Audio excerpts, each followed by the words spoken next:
Hallo ihr liebe Leute, hier ist wieder der Yankee mit Let's Play Secret of Mana auf Pelzig. Ach ja, schön. Jetzt müssen wir zum Elfenteich und dafür müssen wir noch Pandoria watscheln. Ach ja, hoffen wir, dass die Pandoria uns wohlgesonnen ist. Ach nee. Ich mag Pandoria und ihren Kanal, muss ich echt sagen. Ich guck's immer wieder ganz gern. Hey, Hilfe! Ja, das Schild hat uns doch gewarnt vor der Wüste Goblins hier in der Gegend. Und jetzt, ja, sind wir anscheinend bei ihnen im Dorf gelandet. In einem großen Krug. Oh, das sieht nicht gut aus, der lächelt aber, der Krug. Was soll denn das? Halt endlich die Krust, du kleiner Schreihals. Wie magst du gekocht? Wäre al dente oder eher weich gekocht? Lass mich hier raus. Du bist jung und knackig. Lecker. Du wärst ein Fechtschmaus. Er guckt aber nicht sehr begeistert, oder Ackermanns Heinz. Hey, schnell, die Lindestroß fängt gleich an. Ach du Scheiße, so Welle seid ihr. Oh, der runde Mädel, Argschliche. Hey, pst. Hey, Zwergefutter. Störe ich dich beim Bade? Sehr witzig. Okay, ich helfe da. Und zack. Mit einem Ruck raus. Und jetzt weg hier. Okay, das lasse ich mal kurz zweimal sagen. Ich glaube, die hat spitze Ohren, kann das sein? Ach, vielen Dank. Wer bist du und was machst du dann hier? Ist doch jemand, der unglaublich hübsch, sehr intelligent und einfach zum Knuddeln süß ist. Genau, das kriege ich von dir. Wie bitte? War nur ein Witz. Nee, ich suche meinen Verlobter. Er muss hier irgendwo sein. Ciao. Warte mal. Sie ist in Richtung Pandoria gegangen. Okay. Ja, und vergebe ist er auch noch. Ja, das ist immer diese Scheiße, ne? Da trifft man mal endlich ein hübsches Mädchen, was ihm vor andere Leute rettet und was ihm wohl wirklich aus der Patsche hilft. Und dann ist die gut auch noch Vergeber. Auch noch verlobt. Ah, schlimm sowas. Ja, so Mädchen mit spitze Ohren, die trifft man eh so selten. Aber ich weiß dann in der Welt wahrscheinlich nicht so, ne? Heilkräuter gibt's noch. Sehr geil. Zack. Und den Pogo-Puschel habe ich auch noch gekillt. Ausgezeichnet. Scheint ein guter Tag zu werden heute. Komm her, du. Dich mache ich fertig. So. Weiter geht's. Aber ja, ich glaube, die hat tatsächlich so Elfenohren gehabt. Autsch. Also der Angriff ist nicht so gerade bester. Ich sollte sowieso nochmal was anderes ausrüsten. Die Lanz, die macht genauso viel Schade. Und die hat ein bisschen größere Reichweite. So. Zack. Und noch schön die Tulpe gecrashed und der Pogo-Puschel. Aber 22 Schaden macht die auch noch. Das ist nicht verkehrt, nicht zu verachten. Ich muss sagen, normalerweise habe ich ja immer eine Bu gehabt mit dem Mana-Schwert. Die ist halt, das Mana-Schwert ist halt bei ihm am mächtigsten. Und als Zweitwaffe habe ich ihm eigentlich schon recht auf die Lanze gegeben. Jede Waffe hat ja auch so unikate Level-Attacke, sage ich jetzt mal dazu. Aber mit der Lanze kann man halt hier die U-Kräuter nicht beseitigen, muss man auch dazu sagen. Ja, und wie gesagt, jedes Waffe-Level hat so Unikat-Attacke. Das heißt, auf Stufe 1 beim Schwert beispielsweise ist noch dieses, er stürmt A und schlägt einmal zu. Und je höher das halt ist, desto geiler werden die Attacke und desto ausgefeilter werden die. Also muss ich sagen, dann später auf Stufe 8, du lädt mal wie ein Bekloppter, aber dafür macht der Stufe 8 Angriff dann echt ordentlich Schade und was her. So, aber das werden wir im Laufe des Spiels immer wieder sehen und verfolgen können. Bis unser Schwert mit dem Waffeorb verbessert wird, dauert sowieso noch ein bisschen. 14 Goldmünzen gefunden, das ist praktisch. Ja, und bis dorthin level ich einfach noch mit der Lanze synchron dazu. Vampirtulpe hieß das Biest. Okay. So, vielleicht ist jetzt die rassistische Wache weg. Ja, da ist er. So, es ging trotzdem sehr traurig hier. Willkommen in Pandoria. Mir wird gesagt, ich soll dich durchlassen, sobald du kommst. Sir Victor aus Tasnica ist in der Burg. Ja, da Audienz beim König. Aber übrigens, sprich besser nicht mit den Menschen hier. Okay. Hallo Schnorres, du warst doch im Quelldorf. Okay, der hält die Gosch. Und der Dancing-Händler zu der Depri-Mucke. Endlich ein Kunde, das wurde ja auch Zeit.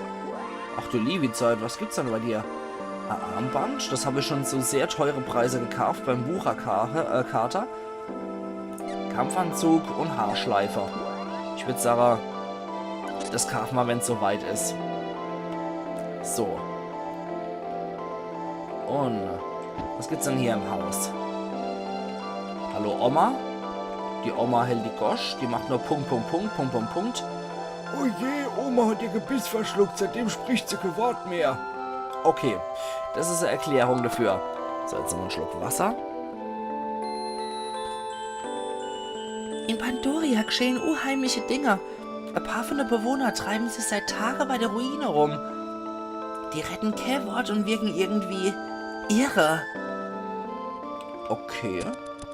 Ich glaube, die sehen wir auch noch ein paar Mal mit ihrer blauen Haar. Ich bin mir aber nicht mehr ganz so sicher. Ist auch schon etwas her, dass ich das gespielt habe. Aber ich habe es immer sehr gern und häufig gespielt früher. Also da habe ich ja noch ein bisschen mehr im Kopf als bei Secret of Evermore. So. Du müssen wir auch noch eine Tierwege 4 Lebenspunkte bestimmt nicht. So, was ist dann da noch?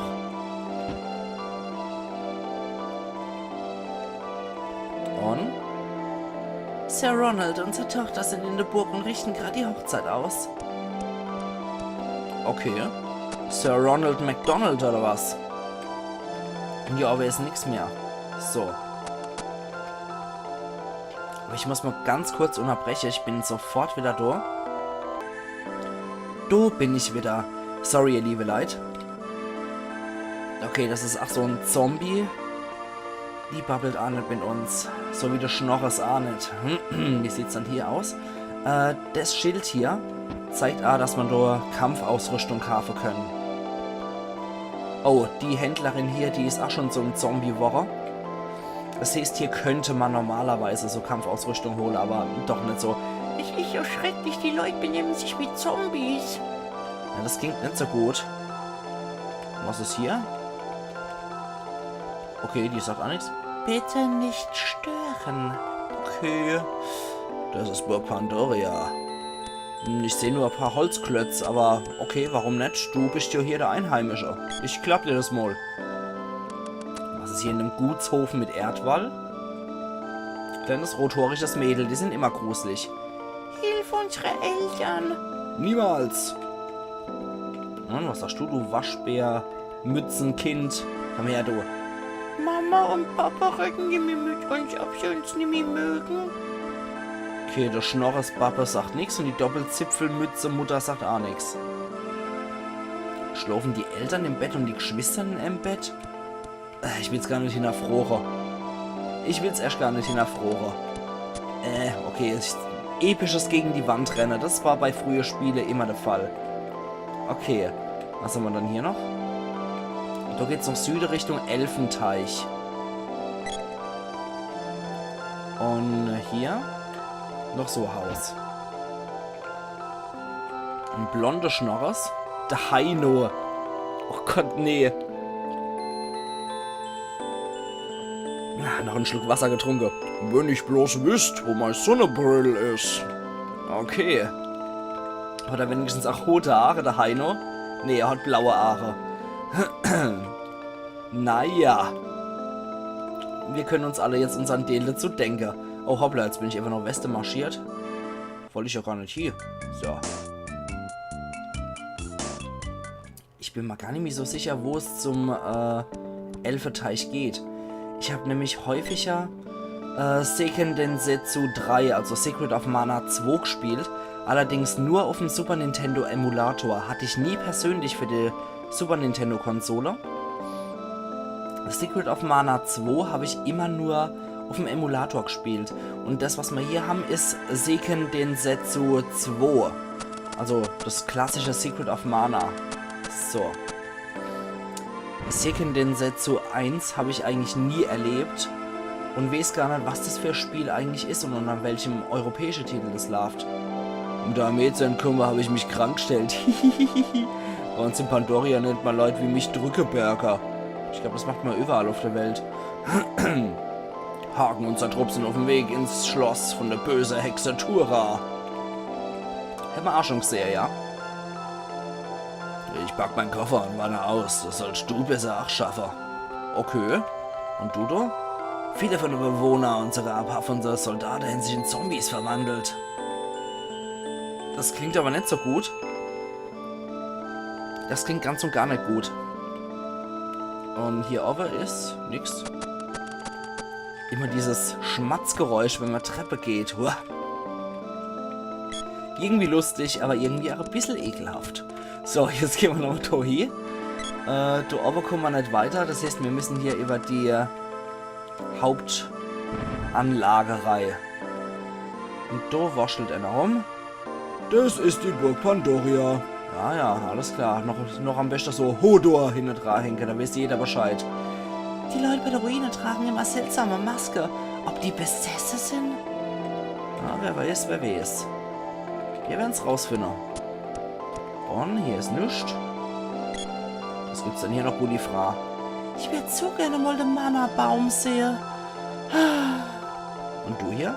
Mein Freund, der Baum ist tot. Er starb im frühen Morgenrot. Es ist irgendwie ein bisschen gruselig, dass ich das heute bei der Erwert ganz kurz im Kopf gehabt habe. Ganz unabhängig, Dodofu jetzt. Die Hexe im Norden muss gewaltige Zauberkräfte haben. Das sag ich auch immer. Ich lerne dich von einer Hex verflucht, warum? Wir sind alle verloren. Okay, schön, dass immer noch so ein paar Gelehrte da sind. Hoffentlich kommt Hagen bald wieder zurück. Er wollte mit mir spielen. Okay. Sir Ronald will, dass seine Tochter einen Ritter heiratet. Die Arm. Ich glaube, die sind over. Okay. So, wie schaut's denn hier aus? Oh, da ist das Mädel. Niemand außer mir kann über mein Leben bestimmen, Papa. Hey, Zwergefutter, sag bloß, du bist ein tapferer Ritter. Du Mensch, wegen dem Schwert? Weswegen dann sonst? Jetzt hör ich mal zu. Vorhin habe ich der Käufer, jetzt musst du mir helfen. Wir müssen zu der Tura Otterstadt, der Hex, mein Verlobter Hagen befreien. Aber ich muss doch in den Lavatempel. Das kann warten. Uff, Ich heiße Heinz. und ich? Gib dem Mädchen einen Namen und ich weiß schon ganz genau, wie die Hese wird. Ihr könnt's euch vielleicht denken, ich gebe euch mal 5 Sekunden Zeit zum Rätseln.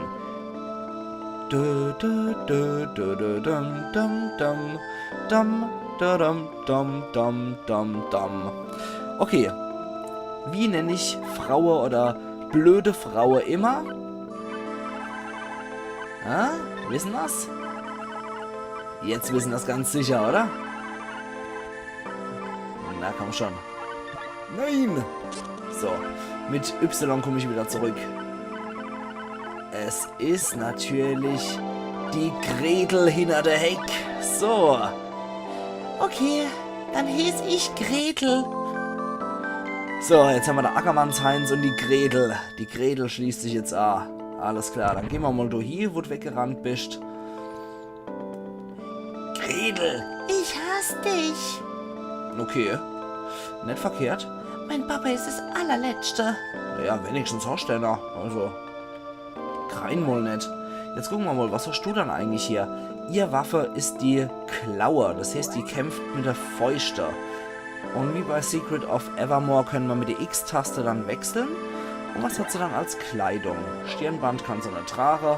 Armband kann sie nicht tragen. Du hat sie hier den Gummistrampelanzug, wie auch immer man das Ding nennen will. Das ist auf jeden Fall ziemlich ranzig. Und ja, sie kämpft mit ihrer Fäuste. Jetzt gehen wir mal dort zum Victor hoch. Heinz, ist dir aufgefallen, dass die Leute hier sehr seltsam sind? Die Hex Tura entzieht den Menschen die Lebensenergie. Die treibt sich seit Tagen bei der Ruine rum und rettet kein Wort.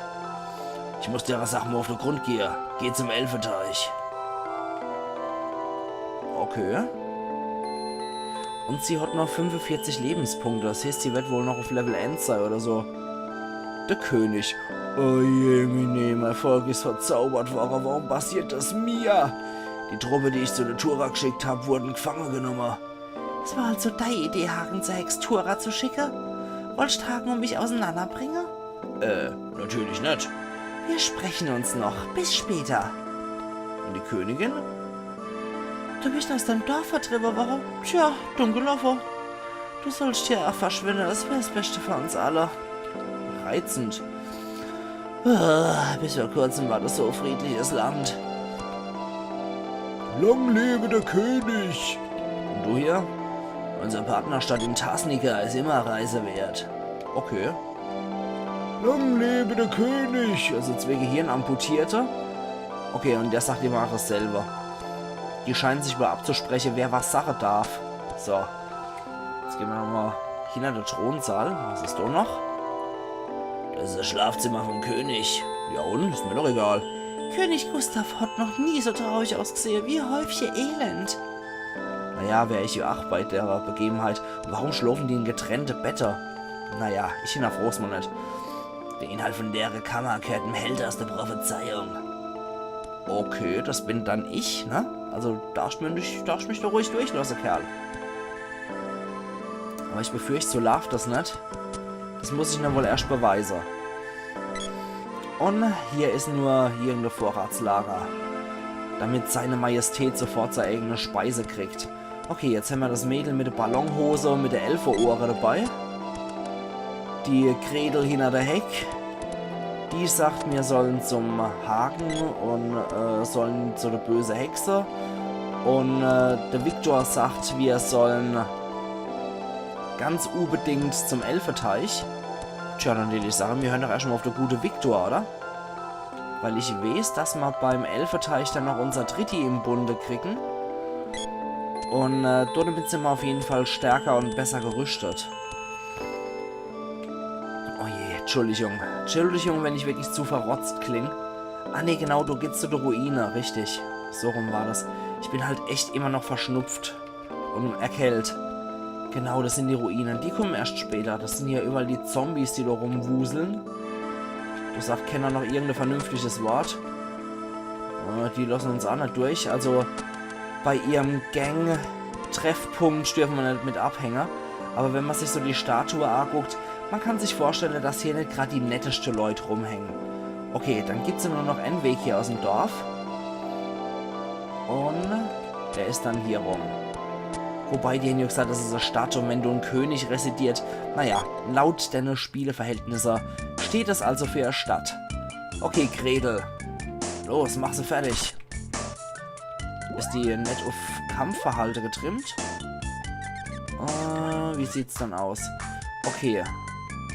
Sie soll forsch und offensiv sein. Hab ich das jetzt richtig gemacht? Moment. Okay. So. Die soll ziemlich aggro drauf sein, die Alt. Ja los, gib ihn. Lass dich nicht fertig machen von einem dappischen Ding. Hau doch drauf, du Kuh. Okay, jetzt kommt noch ein neues Vieh-Arc-Schwert. Offensiv. Nicht scheu. Seid bloß nicht scheu, Mädel. So. Jawohl, jetzt hakt sie drauf. Endlich. So, die Wefzer, die kriegen jetzt auch noch ihr Fett weg. Jawohl. Als truffende Wetter. Zack. Los, haut drauf, solange er noch am Boden liegt.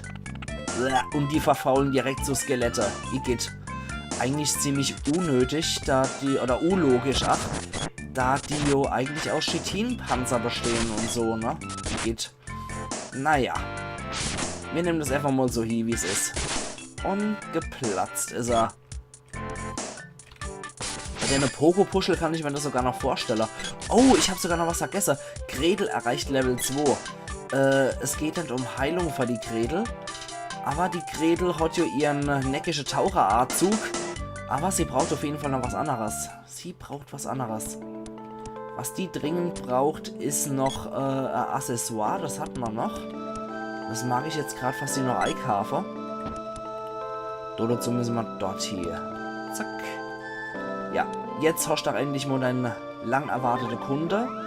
Und du kannst uns verkaufen eine Haarschleife für die feine Dame. Kampfanzug hat sie schon und Armband können beide tatsächlich tragen, okay? Perfekt. So, du Elfin. Die elfisch Gretel. Jetzt kriegt sie Haarschleife. Das macht 3 mehr. Und ein Armband macht auch nochmal 1 mehr. So, Level 2 hat sie erst. Also die war wirklich ganz unter. Die hat ein bisschen schlechter angefangen. Und sein Heinz, der hat ja schon auf Level 1 50 gehabt. Und sie hat auf Level 2 erst 52. Auf Level 1 war sie bei 45. Also, nicht gerade so die allerstärkst. Aber das macht nichts, wir können sie hier hochleveln. So, patsch, der ist geplatzt. Und jetzt die Vampir-Tulpe. Kaputt ist er. Und die Wefts. Ich bin eh jemand, der Wefze nicht leiden kann. Heinz Waffe-Level ist gesticker. Die Lanze erreicht Level 1. Moto hier. Für die anderen Leute können wir dann auch entsprechend nochmal Waffe uns raussuchen, die gut zu ihnen passen. Damit sie auch verschiedene Waffengattungen können. Aber ich mag so Ballonhose. Ich finde die arschbequem, die Dinger. Okay, da kommt der Arg stürmt, wirbelt einmal und sticht zu. Ist aber nur minimal besser als ein normaler Arggriff, wenn ich mir das so angucke. So, zack. Los, auf die Schmiss. Und patsch. Ach, drauf, Gredel. Das Schöne ist, dass das hier so Dornenwespe, okay. Schöne ist ja, dass das ihr Name ist, als auch als Beleidigung verwendet werden kann. Jetzt mach schon, du Gredel. So, patsch. Gredel erreicht Level 3, sehr schön. Ja, jetzt sind ja auch die Gegner etwas stärker als in einem gammlichen Anfangsgebiet. So. Elfenteich, wo ist er dann? Und hier sieht sie überall gleich aus. Na, die Gredel ist noch bewusstlos. Also eins muss ich sagen, bei deiner frühen Spieler, bei deiner Super Nintendo Spieler, die KI war echt unerirdisch bei solchen Spieler. Und was gibt's denn jetzt noch? Irgendwas ist auch gestiegen. 40 Goldmünze haben wir noch gefunden und das Waffelevel von der Gredel ist gestiegen. Die Klaue erreicht Level 1, das können wir gleich einmal vermerken. Da kann sie nämlich auf Level 1 immer hochladen. Habe ich das überhaupt richtig gemacht? Warte mal. Halte mal eine Gaul A. Ja, sie lädt automatisch auf. Und? Pff, episch ins Leere geklatscht. Na gut, warum nicht? Quatsch. Los, lad auf und machen platt. Ja, das hat schon mal nicht schlecht abgezogen. Und kaputt ist er.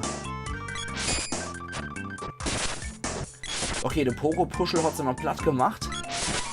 Und der Heinz erreicht Level 5. Sehr schön. Ich würde sagen, nachdem jetzt auch das Ding aufgelevelt wurde, würde ich eigentlich ganz gern wieder zum klassischen Schwert zurückkehren. Auch wenn die Lanze etwas mehr Schade macht, ich mag Schwert doch lieber, weil ich mich da auch durch die Büsche durchhacken kann. Ja, drauf und der Wetterkrete. So. Quatsch. Und jetzt noch auf den Knetkopf. So. Ballonköpf. So. Aber eigentlich sind sie ja schon ganz putzig, die Puschel. Diese Pogo-Puschel und Turbo-Puschel sind dann, glaube ich, die nächste. Ach ja. Die sind schick. Ich finde die goldig. So. Okay. Gärtnerheimer 8 gespielt. Bei dem großen Feld wollte ich es euch einfach nicht antun, um ganz ehrlich zu sein. Du fangst hier nicht an, mit irgendwelcher Krütze um dich zu werfen. Du, ach na, du ekliges Vieh. So, aus dir mache ich Pilzragout. Sehr gut.